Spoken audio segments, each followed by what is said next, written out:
Welcome to Circular Firing Squad. I'm Marty Gensius, a counseling faculty at Kent State University and host for Circular Firing Squad. We've got 5 members, 5 questions, and 5 answers for each question. Questions are generated by each squad member and run from the sober to the silly. Let's take a roll call.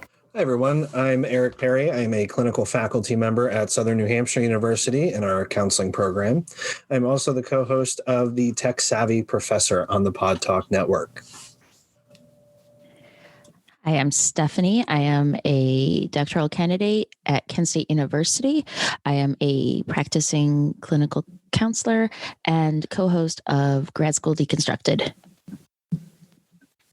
Hi, everyone. I'm Gina Martin. I am a doctoral candidate at the University of Iowa. I'm also an adjunct faculty at Northwestern University, as well as co-host of Supervision Time.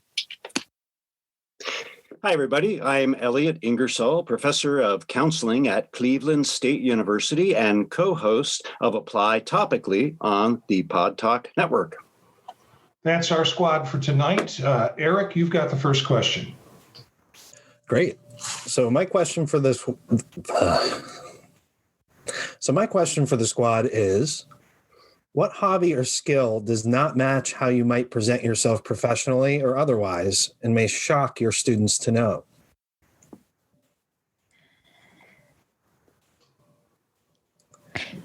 So, Steph? yes, thank you.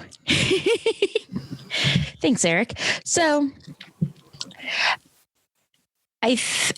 I don't know how I come off sometimes. I think that maybe a tough side of me isn't generally seen.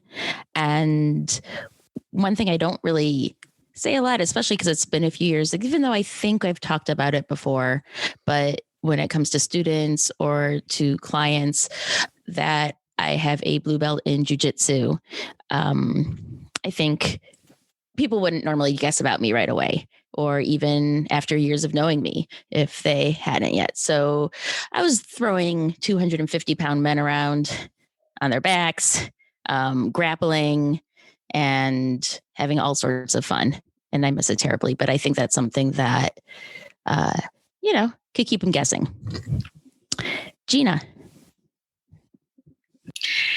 That's a great one. Mine is a little different, and I'm a little embarrassed about mine. But I love playing board games that are all like strategy, and they're usually a little bit like science fiction-y. So currently, the one that I'm on a big kick of is 7 Wonders.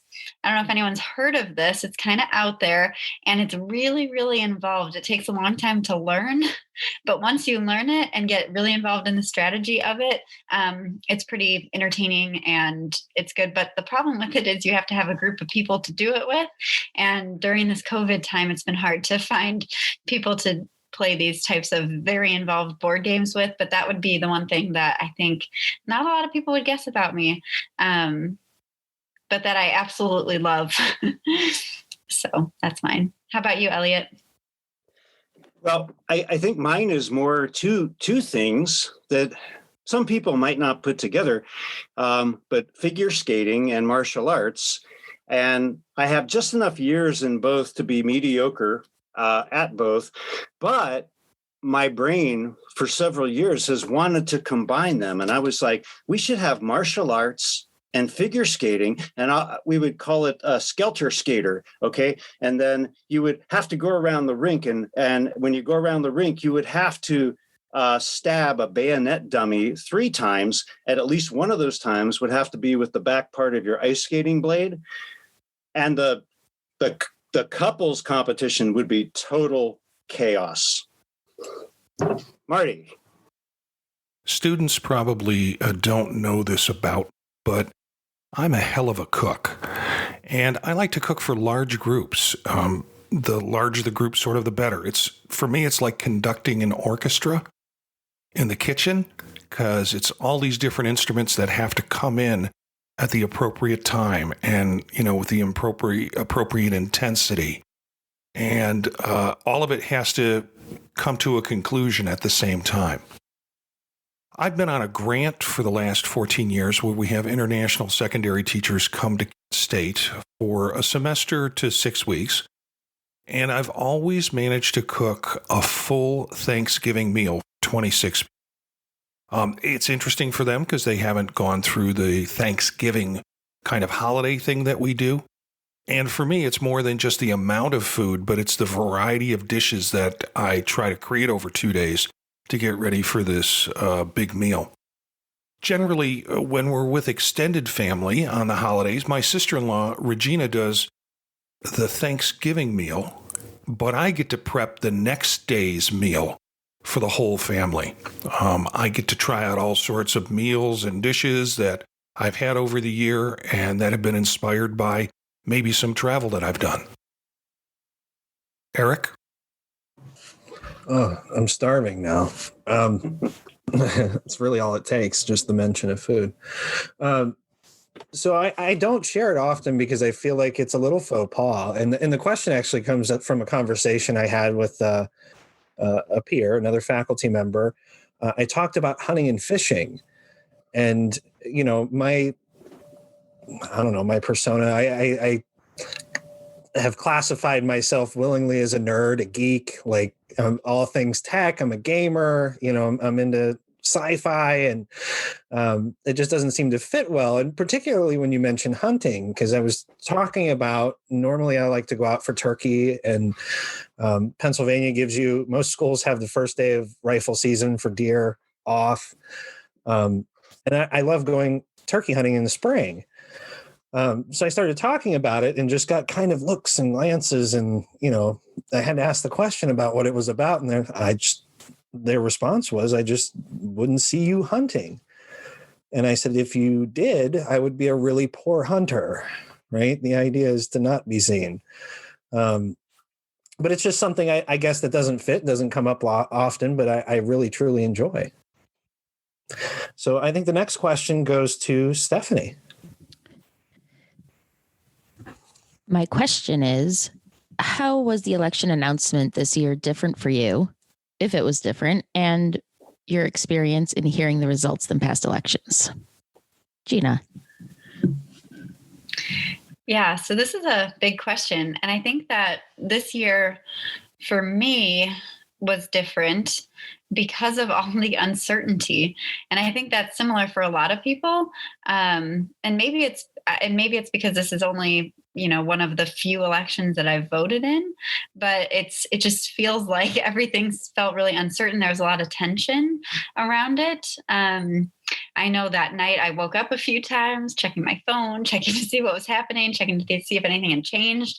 And this is kind of consistent with counseling, but the ambiguity surrounding it, learning to sit with that in a different context other than counseling, I think was unique. So that's kind of what came to mind for me. How about you, Elliot?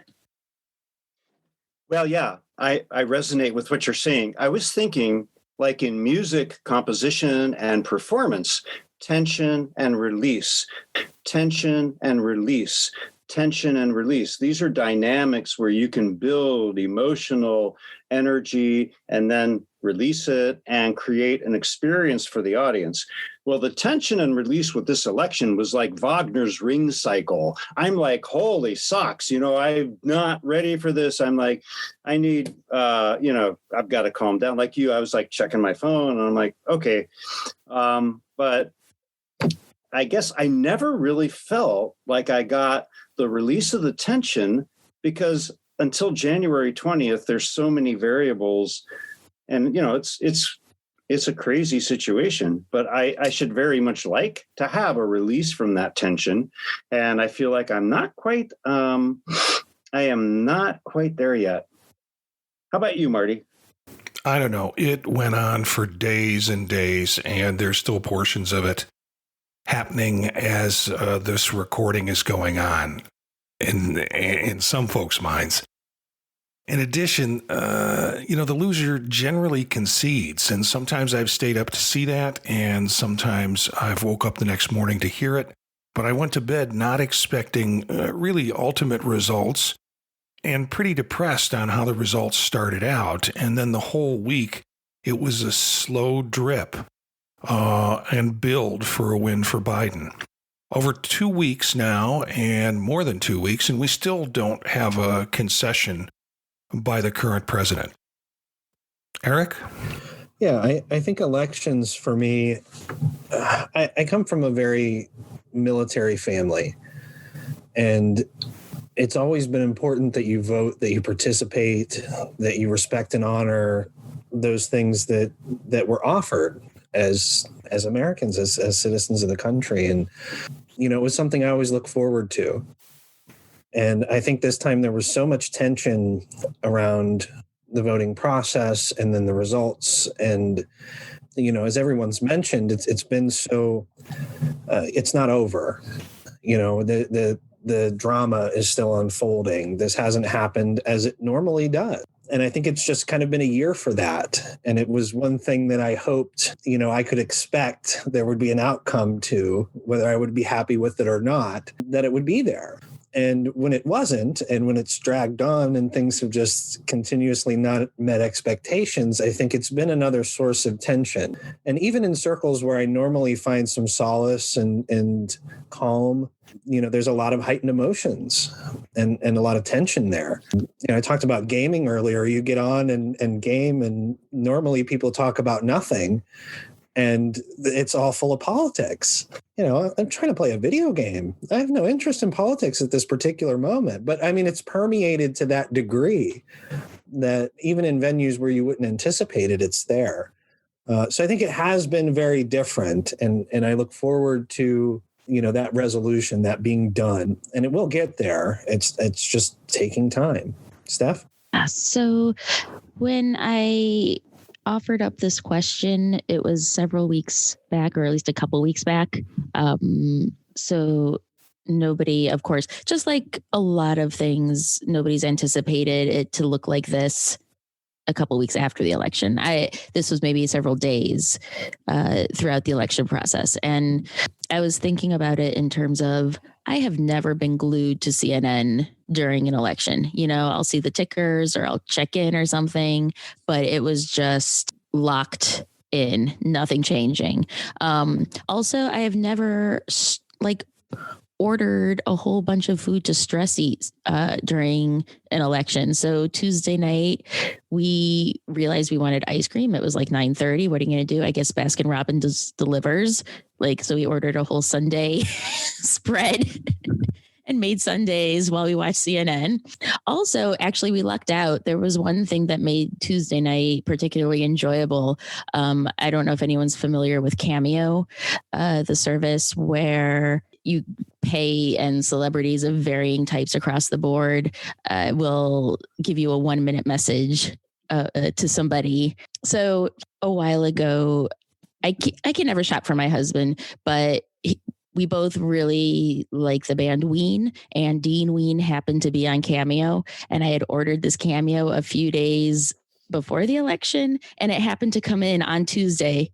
And, both Dean, Mike, and myself all agreed it was a better way, to spend some time on Tuesday night. So that really doesn't have much to do with answering the question. I just thought it was cool. But the stress eating and the being glued for days. And at the same time, it was kind of like watching the wave come in, because I remember 4 years ago how I felt watching things happen and unravel before my eyes and become our reality.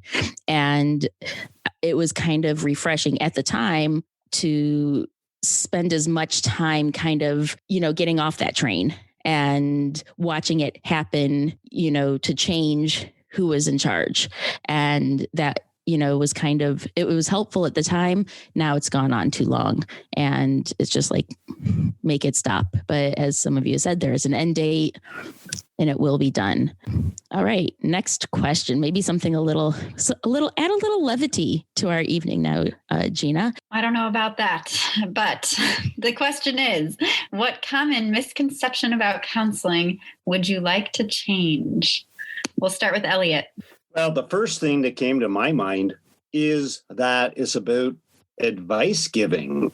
And, my intro to counseling skills students, we say it's not about advice giving, and we go over it, and then we look at the first recording and they're like, well, have you talked to him? Have you talked to him about this? And I'm like, oh, thanks for playing. No, that's advice giving. We don't do that. But we're trying to draw answers out of the client. And that's the most important thing. And I will say on the other side of it, one of the most gratifying things about teaching that first skills course is to see someone in their first recording advice giving, and then in the second recording, like totally shutting all that down.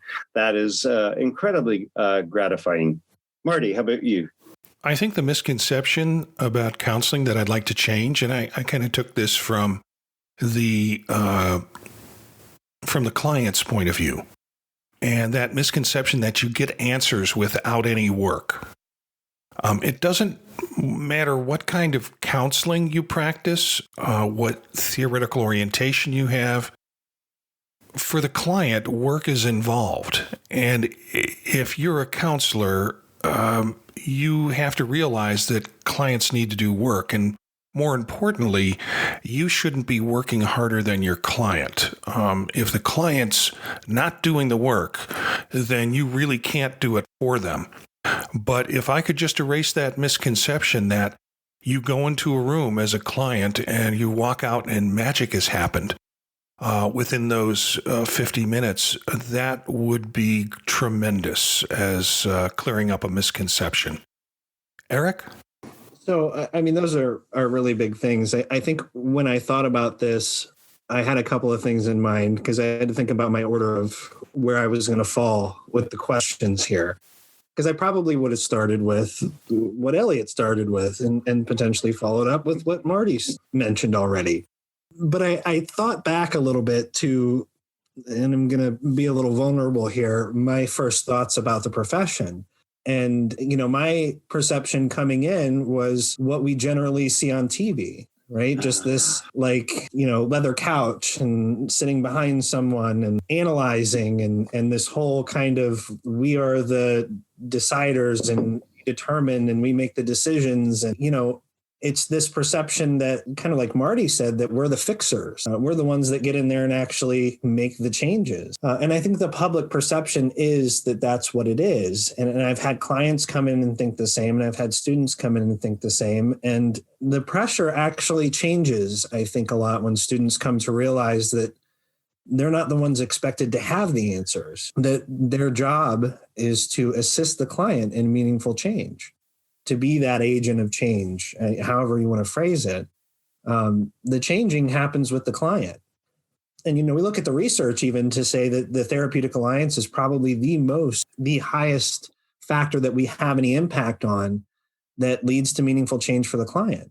The client themselves are responsible for more, in theory, even is seventh or eighth on the list of factors. And, I could produce the study or reference it, but this really isn't the forum. But that's what it makes me think of, this perception that we see in the media, we see in shows and TV, that's just not how it plays out in the real therapeutic process. Steph? So I don't know, this just might be another facet to what everybody's saying, but from not a client perspective or not talking to students, but to general public, maybe even when you're having conversations about what you do and they say, so you just talk to people for an hour. And it's like, no, it's not just like having a pleasant conversation. We're not just chit chatting. I'm not just saying minimal encouragers until their time is up.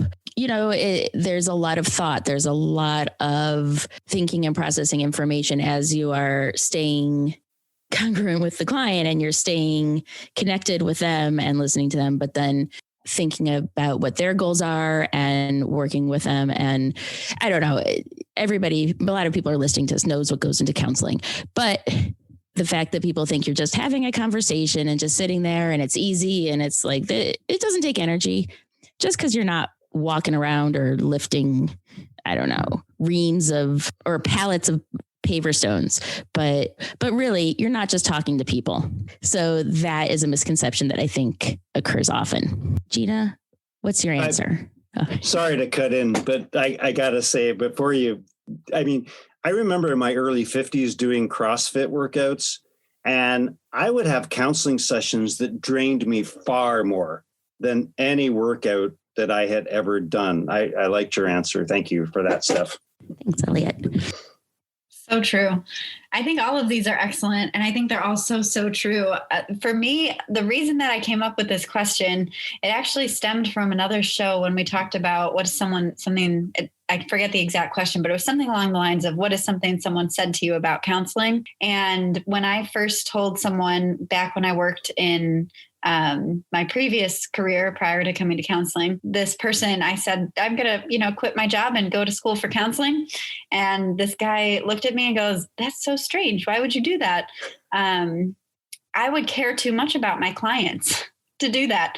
And I was like, but that's the reason I'm going into this, is because I care about my future clients. And so I think my answer is a combination of all of these things that everybody's talked about tonight, that it is hard work, both for the clinician and for the client, but it's worth it. And that's what I would want people to know about counseling, is that it is worth it. If you put up with that, equivalent of CrossFit training exercise for the mind or for change, I think it's so worth it. And it's something that I've seen firsthand happen. And like Elliot, you were mentioning with watching students grow from giving that advice and repeating, well, how does that make you feel? Well, have you thought of this? What about this? Have you tried talking to so-and-so? What does so-and-so think? Anyway, all of that to say that it's worth it, both on the clinician end and on the client end. So that's how I view that. Next question is Elliot's. Okay, here's something a little more frivolous. What is a conspiracy theory that you want to believe? Marty. I am very lucky that I get to answer this question first, because there are so many conspiracy theories that I think are kind of cool. Not sure. Well, maybe I want to believe in them for various reasons. So, Bigfoot, Mothman, that not the Mothman prophecy Mothman that you saw in the movie with Richard Gere. But read the book, The Mothman Prophecy. It'll scare the bejesus out of you. But it would be a conspiracy theory I would love to see.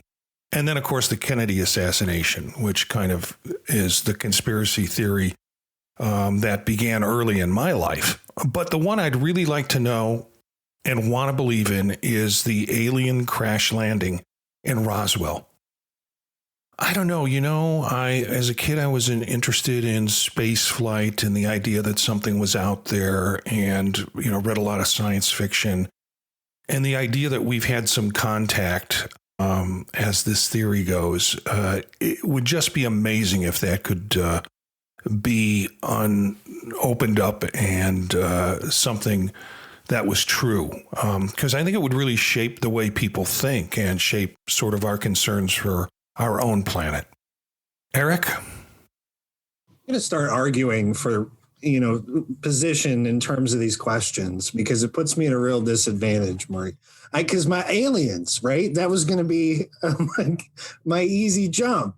Area 51, that's what I want to believe. And, for me, it's half what I'm interested in, what I read, what I like.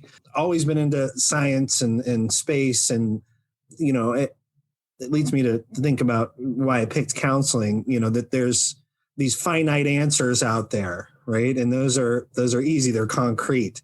Counseling's such much more complex, and that there's not always this finite kind of thing. But, aliens has always been one thing that I hoped was true or had some relevance to it. I always thought it was, comforting in a weird way to think that we weren't the only thing out here. I don't know. I mean, it's strange. For me, it's not a scary conspiracy theory or something frightening. I would find it kind of comforting to know it wasn't just us.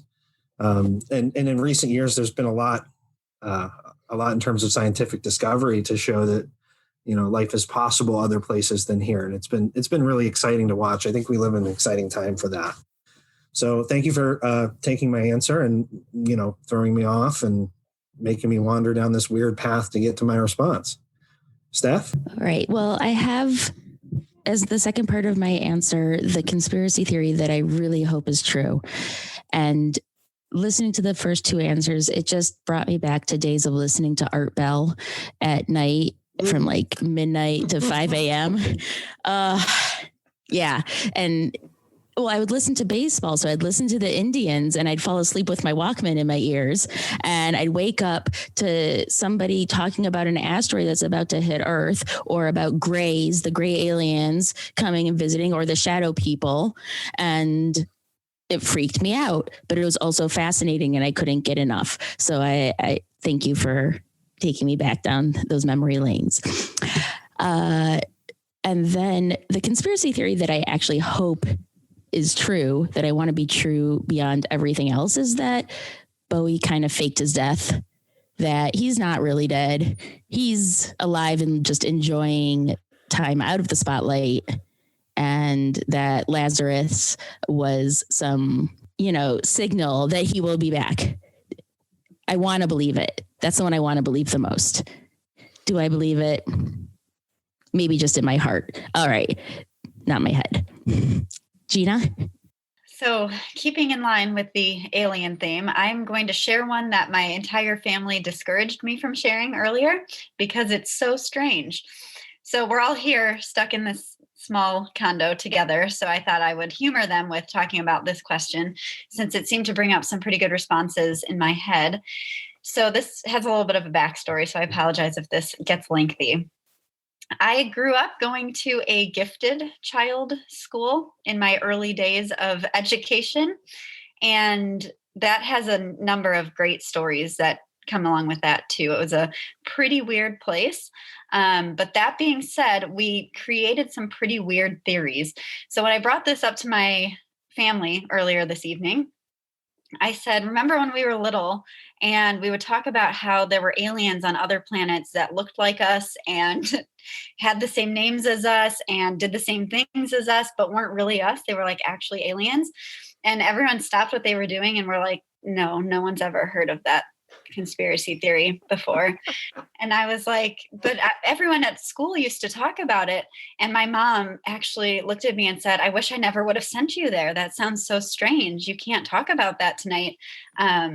But that being said, I think it would be really cool if we had other people that were just alien forms of ourselves living similar lives elsewhere. I think, like Eric, you mentioned, that might be kind of comforting. So Parallel that's universes might be a thing, Gina. It might that's be. right.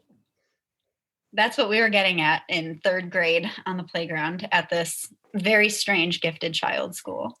So, Elliot, back to you. Well, sensing a theme here. The conspiracy theory I love to believe in is that pukas are extraterrestrials. So, pukas like Harvey or Donnie Darko, the rabbit guy in Donnie Darko, that's a big thing going back to County Cork, Ireland. And, according to a local legend in Ireland, the pukas, they would hide in the bushes and scare the bejesus out of people coming home from pubs. And then there were several reports that these 6-foot rabbits would walk away and go into spaceships and fly off into the night. Now, of course, in Ireland, the reports were made by people who had had quite a few drinks at the local tavern, but I still love to think of that. And I think of the movie with Jimmy Stewart, Harvey, and I'm just like, nah, I'm going to put my money on the pukas. That's probably why we haven't destroyed ourselves as a species. The pukas are intervening in ways that are beneficial to humanity. That's just my own thought. Marty, next question. So my question is, what's the best gift you have ever been given? Eric? All right. Well, my squad mates can see it behind me. Actually, it's hanging on the wall. So I told you, I actually watch the Science Channel a lot at night. It's my calming thing to do. It can be the same How the Universe Works episode I've seen like 6 times. But I love it. It's interesting for me. And my wife, a couple of years ago, ordered this poster, and it shows the night sky the night that we met. And it's just one of my favorite things, because every time I walk down in here, I see it, and just makes me happy every time I walk in and see it. I can't think of too many gifts that I've been given, like physical objects or things that I have, that produce that kind of response, right? And yeah, I think we need those things, and there's just really nothing that beats that for me. Steph?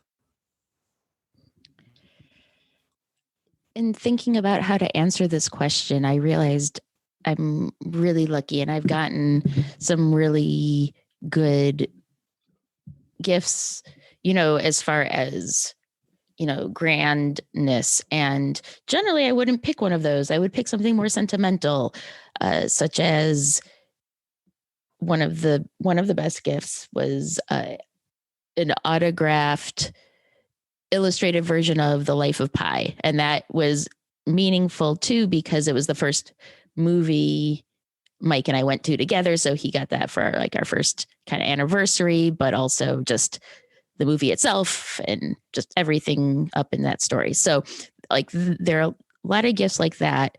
But last year, a good friend of mine took two other friends, including myself and their families, gave them free room and board at a Disney resort so we could all vacation together. And I'm so happy that we were able to do that. It was 5 days. I mean, it was really so nice just to give us all that opportunity to be together too and enjoy it, especially now after everything shut down, just a month and a half after we got back. It just seems extra special that we got to spend that time together. And it really wouldn't have been possible without that gesture. She had earned up enough points, I guess, on their Disney accounts to be able to do that for some of their friends. So it felt good too, because it's not like a gift that's just monetary in value. It's like they wanted to spend time with you too. So that just made it the best gift ever. Gina. So I have two on this one. The first one's really cheesy, and the second one is a little bit better and has better story. So the first one is my daughter. That's the best gift that has ever been bestowed on me. Also the most challenging and noisiest and spunkiest and all of those things. So that was my cheesy answer. But the other one is an actual gift. And so I studied abroad a while ago and took this long trip to Africa. I was studying in Tanzania, and we were doing this whole trip. We traveled around the entire country and all this stuff. And it was when I was attending a Jesuit school. So we went to visit some Jesuit monks at one point in time. And being there was just such an incredible experience. There was so much about that experience that was, life-changing and all that. But this one moment, we had all been together, and we had all spent a lot of time eating together, praying together, doing all of this stuff, touring the nearest hospital. A lot of these Jesuits that we were with were studying to be medical doctors. So we toured this hospital, and just so many vivid memories. I will never forget the way that smelled, the way that the earth tasted when it would blow in the air and all this stuff. Anyway, so as we were leaving, one of the Jesuits who he and I had a particular connection for whatever reason. We didn't speak the same language, right? We had just spent a few days together. But he ran up to our van as we were leaving, and he gave me this wooden rosary through the window. And it was his only thing that he prayed with, this thing that was so important to him.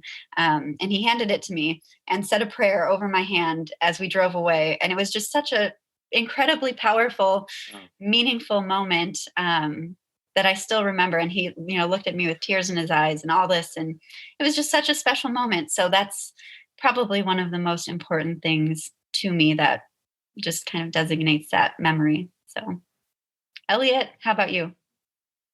Well, I brought the best gift I ever had. This is Carl. How you doing? Carl, for the listening audience, he used to be called a ventriloquist dummy, but the woke reference now is a small and mighty performer. That's right, small and mighty. Yeah, Carl was brought to me by Father Christmas in 1968, and we have been life partners for 52 years. Yeah, and Carl, when I had to go remote and teach on Zoom, Carl was my teaching assistant. I did a good job. Yeah. Anyway, he was happy to make an appearance here tonight. Yeah. Marty, how about you?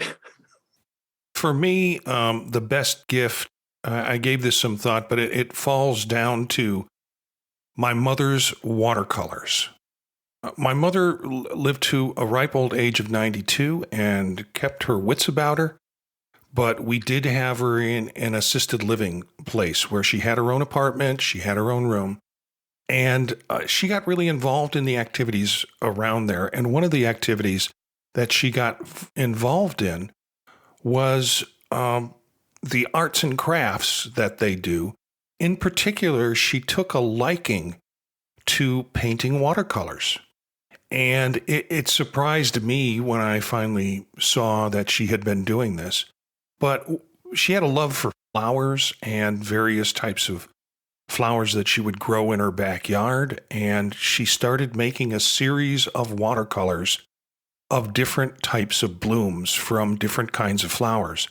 And my sister gathered them all together on my mom's passing and sent one to each of the kids. And so I have one of my mom's cherished watercolors. And that was the best gift I've ever gotten. It kind of represents to me that wherever you are in your life path, you can always learn something new and do something new. And it was just a hidden talent I didn't know that my mother had. So that rounds it out for the questions for today. We have a final shot question. I'd like to know, what is your favorite Thanksgiving side dish? And you get a little extra credit if you actually make it yourself. Eric?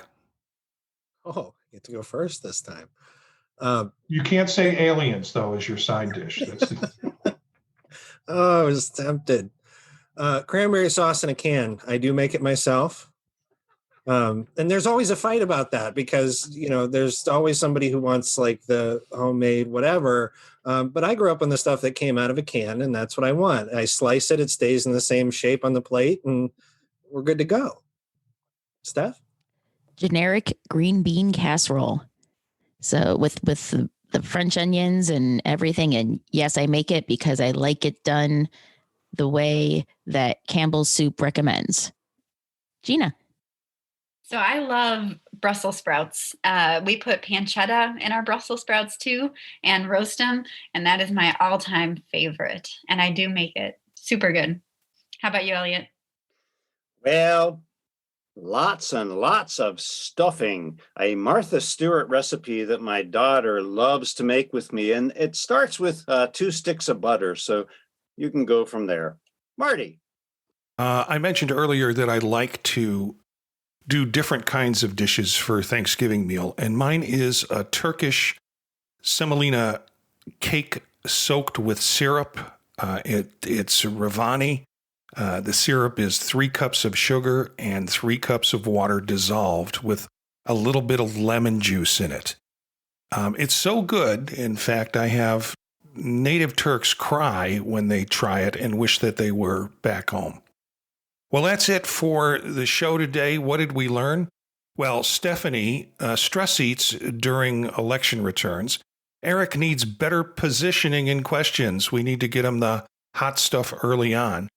Elliot has dreams of safaris figure skating. And for all of us, there's another Gina out there somewhere. Thanks to the squad, Gina, Stephanie, Eric, and Elliot. Look for some of these characters on their podcast on thepodtalk.net. You can also find out more about them at circularfiringsquad.net. Our theme music is from Menage on Quad, Real Swing Shet. That's it for this episode. of Circular Firing Squad. Ready, fire, aim.